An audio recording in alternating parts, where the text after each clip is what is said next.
Emma Richardson was 32 years old when she stood in her parents' living room and watched her mother's face turn the color of fresh snow. It was a Saturday afternoon in October, 3 weeks before Thanksgiving, and the entire extended family had gathered to celebrate her father's retirement from the accounting firm he'd managed for 28 years. Emma had just handed her mother a single sheet of paper. The room went silent. Her father stopped mid-sentence, champagne glass frozen halfway to his lips. Her sister Lindsay dropped her fork onto the china plate with a sound like a gunshot. Before explaining what happened next, a brief request. If this story resonates with you, if you've ever felt invisible in your own family, please take a moment to like and subscribe.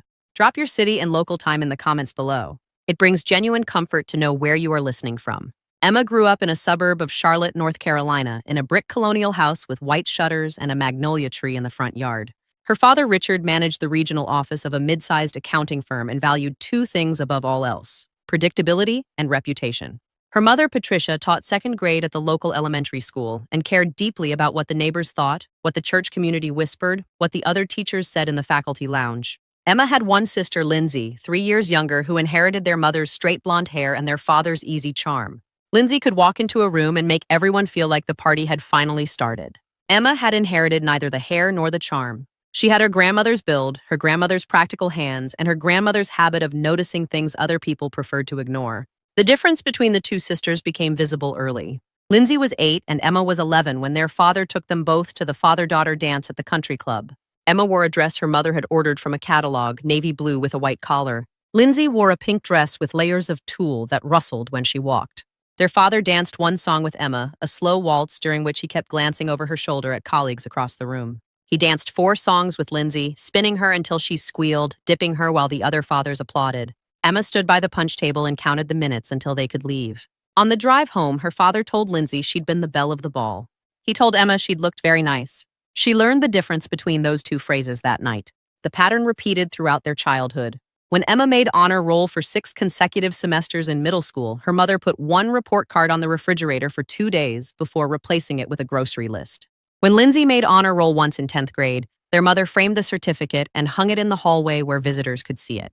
When Emma won a regional writing competition in her junior year of high school and the prize included a scholarship interview, her parents said they were proud but couldn't attend the ceremony because it conflicted with Lindsay's volleyball tournament in Raleigh. The tournament was not a championship. Lindsay's team finished 4th. Emma accepted her award in an auditorium where she knew no one, then took the bus home alone. There was one person who saw Emma clearly. Her grandmother, Helen, her father's mother, lived 40 minutes away in a small house she'd bought after Emma's grandfather died. Helen had been a librarian for 35 years and still kept books stacked on every surface in her home. She smelled like lavender soap and old paper. Every other Sunday, Emma would take the bus to her grandmother's house, and they would spend the afternoon in the garden or the kitchen, talking about books, about college, about the difference between being liked and being respected. Helen never asked why Emma came alone. She simply set 2 places at the table and made sandwiches with the crusts cut off, the way Emma had liked them when she was small. Helen was the one who told Emma about the land. It was a Sunday in late spring, Emma's senior year of high school. They were sitting on the back porch shelling peas into a blue ceramic bowl.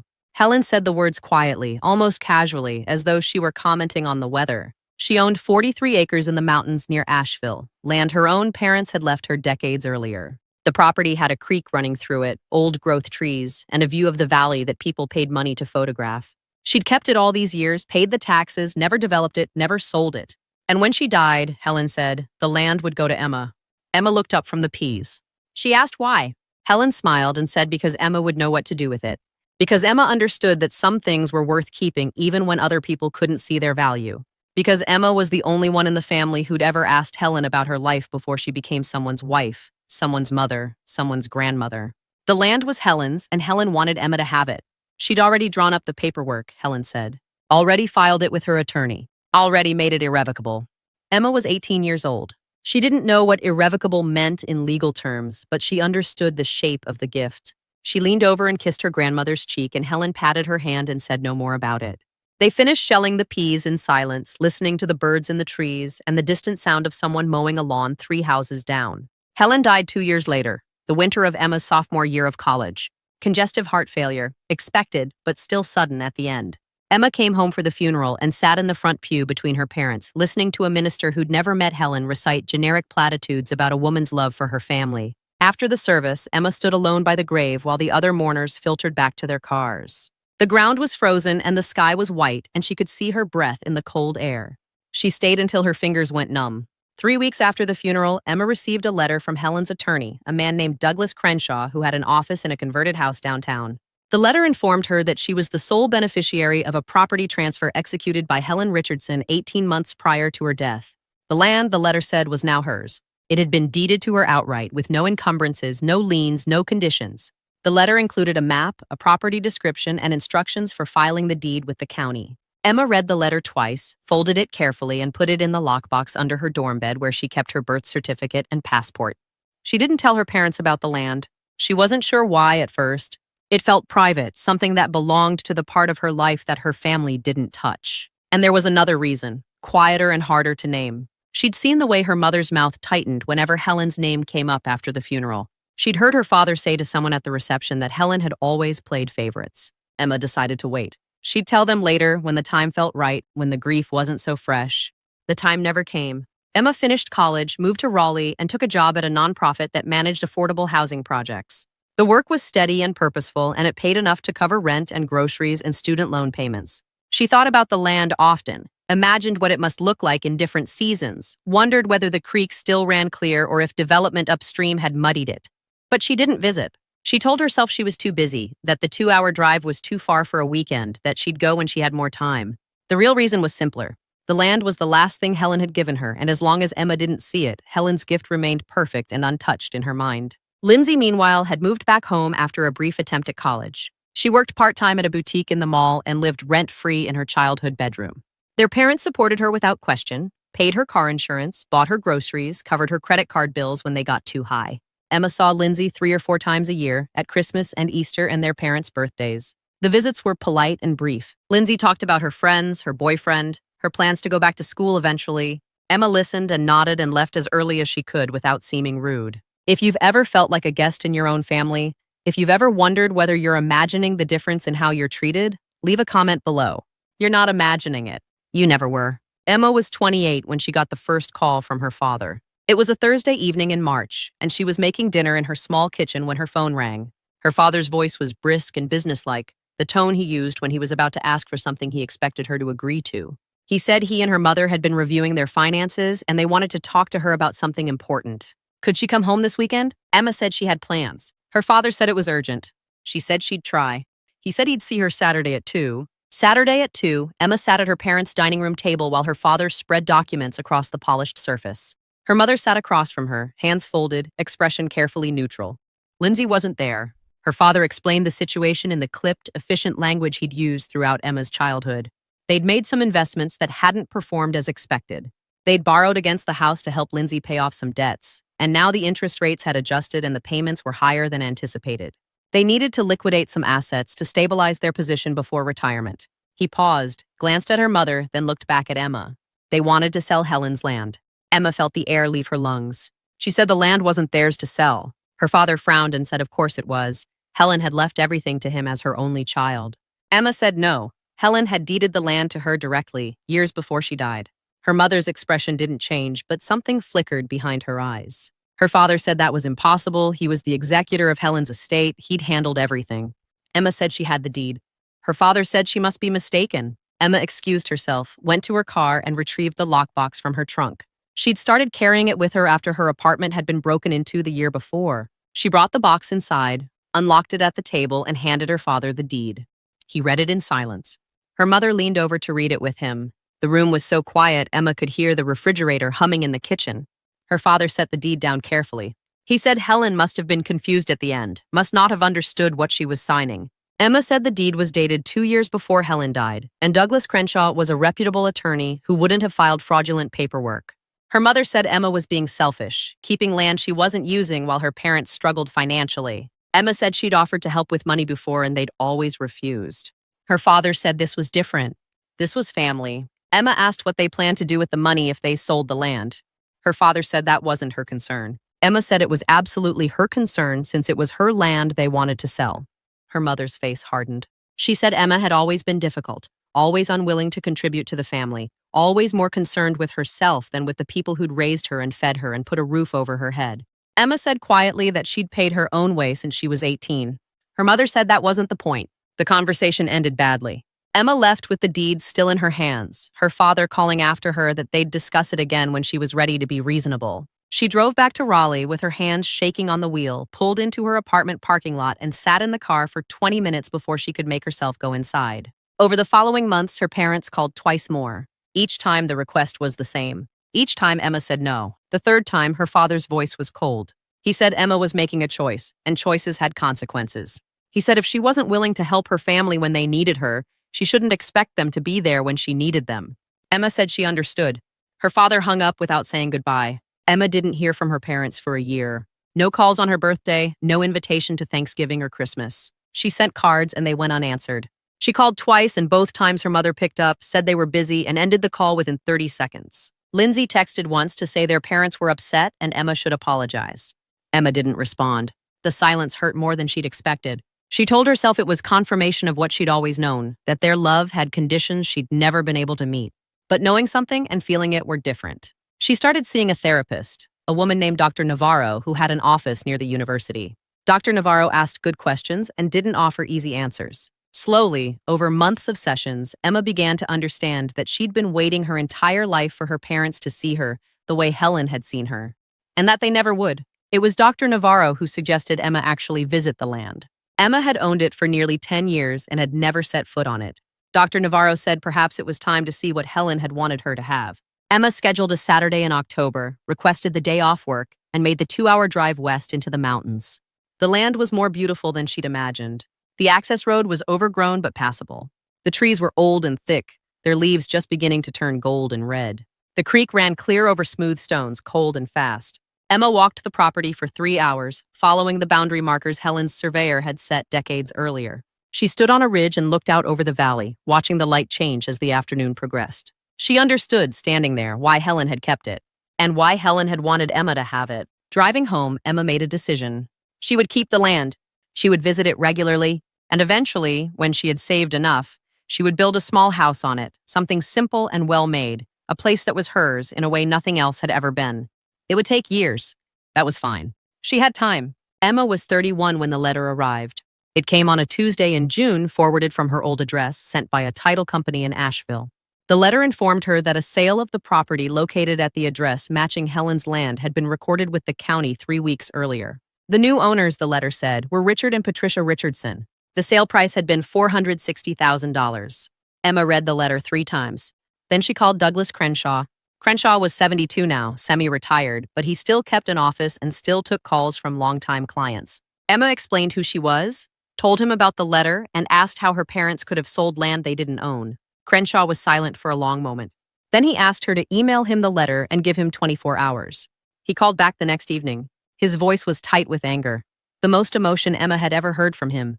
He'd pulled the records. Someone had filed a fraudulent deed claiming that Helen's original transfer to Emma had been invalidated by a codicil to Helen's will. The codicil was a forgery. A bad one, Crenshaw said, but it had been filed in a rural county office by someone who knew the clerk wouldn't scrutinize it carefully. Once the fraudulent deed was recorded, her parents had moved quickly. They'd listed the property with a broker who specialized in mountain land sales, found a buyer within 2 weeks, and closed within 10 days. The whole transaction, start to finish, had taken less than 6 weeks. Emma asked what she could do. Crenshaw said she could sue to void the sale, but it would take time and money, and there was a chance the buyers were innocent parties who'd purchased the land in good faith. If the court ruled in Emma's favor, her parents would be liable for damages, but actually collecting from them might be difficult if they'd already spent the money. Or, Crenshaw said, she could take a different approach. He asked if she'd ever heard of a quiet title action. Emma said she hadn't. Crenshaw explained. It was a legal proceeding to establish ownership when the title was disputed. If Emma could prove her parents had filed a fraudulent document, the court could void the subsequent sale and restore her ownership. But more than that, Crenshaw said, the filing of the fraudulent deed was a crime. Forgery, fraud, theft by deception. If Emma wanted to press charges, he could connect her with the district attorney's office. The case was strong. Her parents had left a clear paper trail. Emma asked how long it would take. Crenshaw said 6 months if they moved quickly, maybe less. He asked what she wanted to do. Emma said she needed to think. Crenshaw said to take her time, but not too much time. Evidence degraded. Witnesses forgot. He'd hold the file for her. Call him when she was ready. Emma didn't call him for 3 weeks. She went to work, came home, ate meals she didn't taste, and stared at the wall of her apartment. She thought about her parents sitting at a closing table, signing documents, accepting a check for land that wasn't theirs. She thought about Helen, who'd believed family was supposed to protect you, not steal from you. She thought about the little girl who'd stood by the punch table at the father-daughter dance, counting minutes, learning to expect nothing. And then she thought about Lindsay. Emma called her sister for the first time in over a year. Lindsay picked up on the fourth ring, her voice wary. Emma asked if Lindsay knew about the land sale. Lindsay was silent. Then she said yes. Emma asked if Lindsay knew the land wasn't their parents' to sell. Lindsay said their parents had told her it was a misunderstanding, that Helen had meant to leave the land to Dad, but the paperwork was confusing. Emma said that was a lie. Lindsay said Emma had always been dramatic. Emma said Lindsay had received nearly $100,000 in debt payoff from their parents over the past decade and had never once asked where the money came from. Lindsay hung up. Emma called Douglas Crenshaw the next morning. She told him to file the quiet title action and to contact the district attorney. Crenshaw said he'd have the paperwork ready by end of week. He asked if she was sure. Emma said she'd never been more sure of anything in her life. The legal work took 4 months, not 6. Crenshaw was methodical and ruthless. He subpoenaed the county records, deposed the clerk who'd accepted the fraudulent filing, obtained handwriting analysis comparing the forged codicil to known samples of Helen's signature. The forgery was amateurish. Helen's signature on the real deed was smooth and confident, the signature of someone who'd signed thousands of library cards over 35 years. The signature on the codicil was shaky and uncertain, the work of someone trying to copy an unfamiliar hand.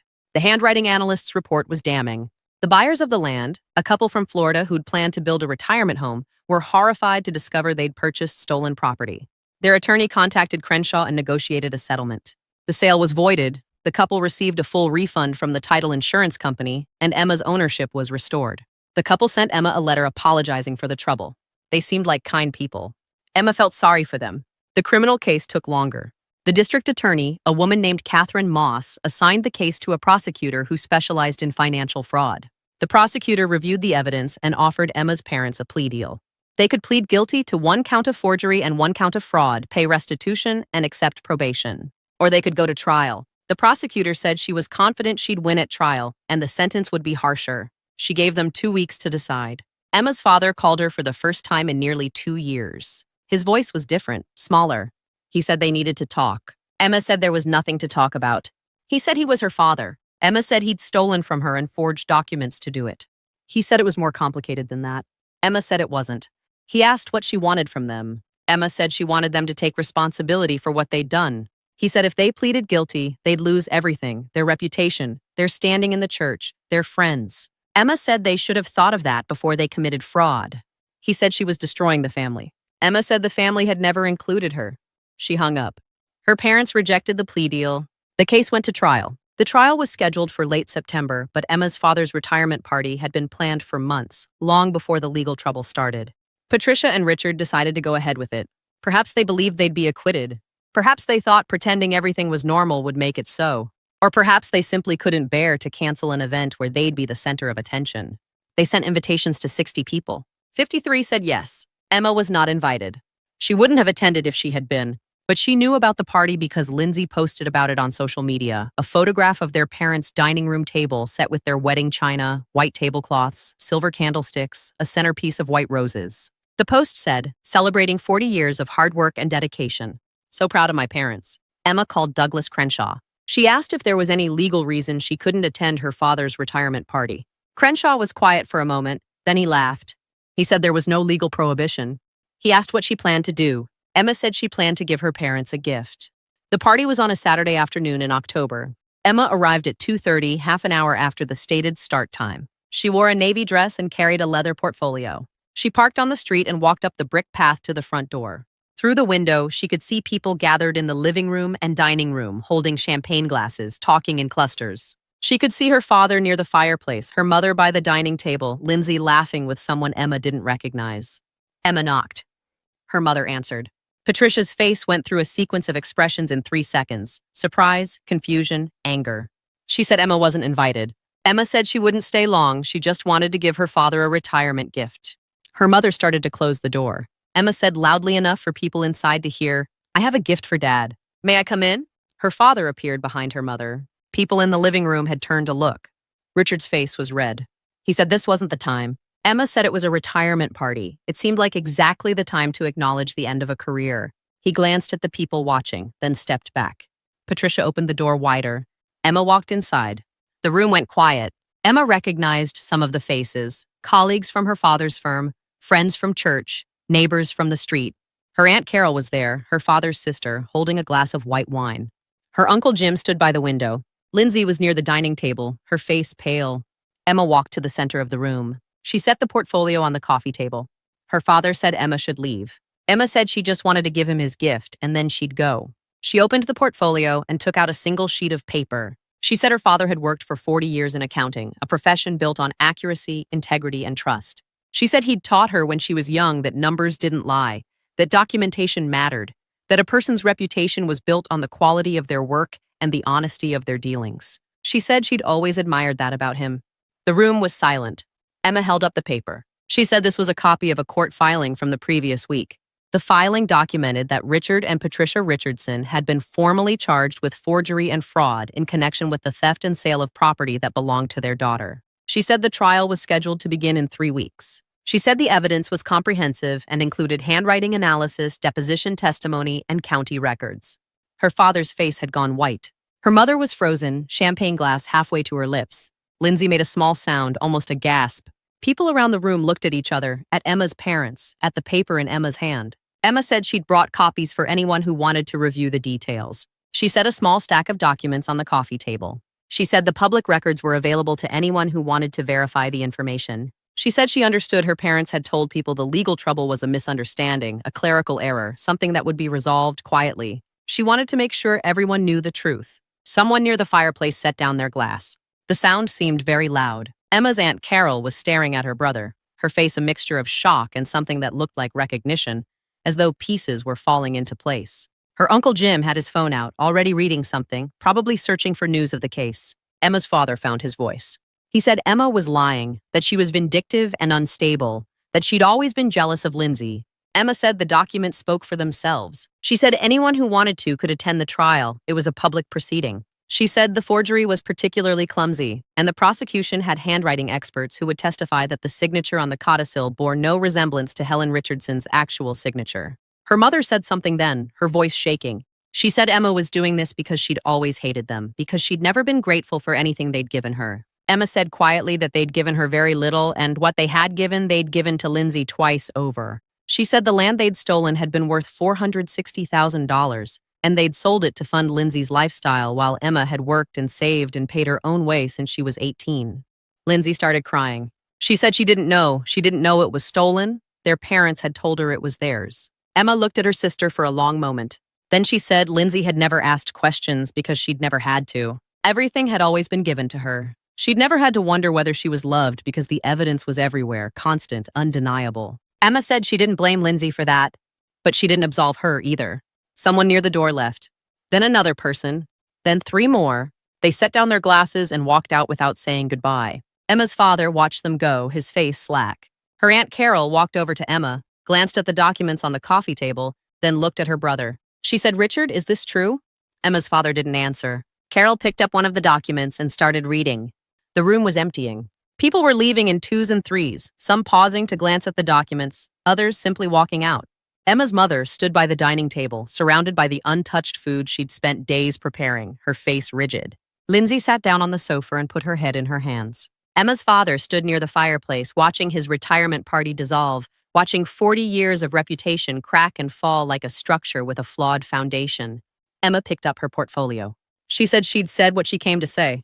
She walked to the door, then turned back. She said her grandmother Helen had been a kind woman who'd seen Emma when no one else had. She said Helen had given Emma the land because she'd known Emma would value it. She said her parents had taken it because they'd never valued anything they couldn't spend or display. She said the difference mattered.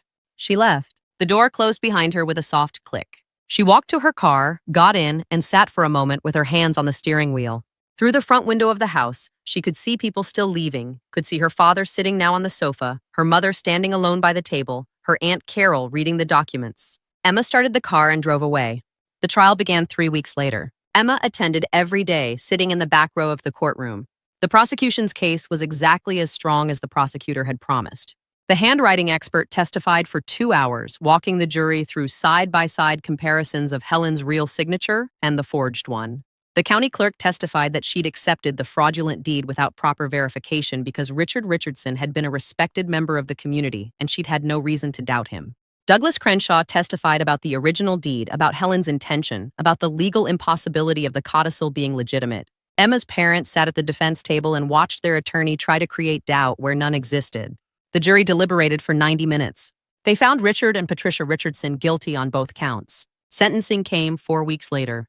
The judge was a woman in her early 60s who'd been on the bench for 18 years. She said she'd seen many fraud cases over her career, but few where the victims were the defendant's own children. She said the breach of trust was profound. She said the forgery had been knowing and deliberate. She sentenced Richard Richardson to 2 years in prison, suspended pending 5 years of probation, and ordered him to pay restitution of $460,000 plus interest. She sentenced Patricia Richardson to 18 months, also suspended, with the same probation terms and joint liability for restitution.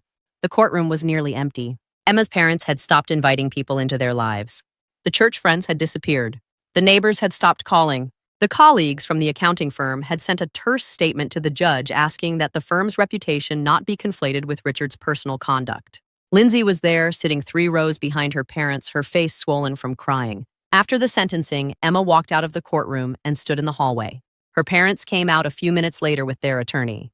Her father looked at her. For a moment, Emma thought he might speak, but he turned away and walked toward the elevator. Her mother followed. Lindsay stopped next to Emma. She said she was sorry. Emma said she believed her. Lindsay said she didn't know what to do now. Emma said that wasn't her responsibility to solve. Lindsay nodded and walked away. Emma never spoke to her parents again. They sent a letter 6 months later, offering a partial apology that blamed stress and poor judgment and Lindsay's needs. Emma didn't respond. They tried calling on her birthday. She didn't answer. They sent a Christmas card. She returned it unopened. The restitution was paid over 3 years, in monthly installments garnished from her father's pension. Emma deposited every check into a savings account and didn't touch the money. When the final payment arrived, she had enough to begin building the house she'd imagined. She hired an architect who specialized in small, sustainable homes. She hired a builder who worked slowly and carefully. The house took 14 months to complete. It was 800 square feet, 1 bedroom, 1 bathroom, a kitchen that opened onto a living room with windows facing the valley. The walls were white pine. The floors were reclaimed oak. There was a wood stove for heat and a porch that wrapped around 3 sides. Emma moved in on a Saturday in May, 3 years after the trial. She brought almost nothing with her, just clothes and books and a blue ceramic bowl that had belonged to Helen. She sat on the porch that first evening and watched the light fade over the valley, listening to the creek and the birds and the wind in the trees. She thought about Helen, who'd known Emma would need this, who'd seen decades into the future and prepared a gift that would matter when it mattered most. She thought about the land under the house, the land that was hers now, finally, irrevocably. A month after Emma moved to the mountains, her Aunt Carol drove up to visit. Carol brought a pie and a box of Helen's photographs that she'd found in her attic. They sat on the porch and looked through the photographs together. Helen as a young woman, Helen on her wedding day, Helen with a baby Richard in her arms. Carol said she was sorry she hadn't seen what was happening, sorry she hadn't intervened, sorry she'd believed Richard's version of events for so long. Emma said it wasn't Carol's fault. Carol said maybe not, but she wished she'd asked better questions. They talked for hours. When Carol left, she hugged Emma and said the house was beautiful. She said Helen would have loved it. Emma said she hoped so. Carol drove away down the overgrown access road, and Emma went back inside. Emma built a life in the mountains. She kept her job in Raleigh and worked remotely 3 days a week, driving into the city for meetings when necessary. She adopted a dog from the shelter, a shepherd mix named Ranger who liked to sleep on the porch and chase squirrels. She planted a vegetable garden. She learned the names of her neighbors, a retired couple 2 miles down the road and a woman who taught at the community college and lived in a cabin near the creek. On Sunday mornings, she walked the property, following the same route every time, checking the boundary markers, watching the seasons change. In winter, the creek slowed and froze at the edges. In spring, the dogwoods bloomed white against the dark trees. In summer, the valley filled with haze and the evenings stayed light until nearly 9. In fall, the ridge turned golden red and the air smelled like wood smoke and apples. She thought sometimes about her parents, wondered if they thought about her, if they regretted what they'd done or only regretted being caught. She thought about Lindsay, who'd sent 2 emails over the years, both asking if they could talk, both unanswered. Emma didn't wish them harm. She simply wished them gone from her life, and they were. She thought more often about Helen, about the quiet way Helen had prepared the gift, filed the paperwork, made the transfer irrevocable. About Helen's faith that Emma would understand eventually what the land was for. It wasn't an inheritance in the traditional sense. It was proof. Proof that someone had seen Emma clearly, had valued her, had believed she deserved something permanent and good. Emma was 35 when she sat on her porch one evening in October, 3 years after moving to the mountains, and realized she'd stopped waiting. Stopped waiting to be seen, to be valued, to be loved by people who'd proven they couldn't do it. She'd built something instead, a life that was hers, a place that was hers, a quiet that was hers. If you're watching this and you recognize yourself in this story, if you've ever been the invisible child, the unfavored one, the one who gave and received nothing in return, know this. You are allowed to stop waiting. You are allowed to build a life without them. You are allowed to choose people who see you, who value you, who show up when it matters. Family's not blood.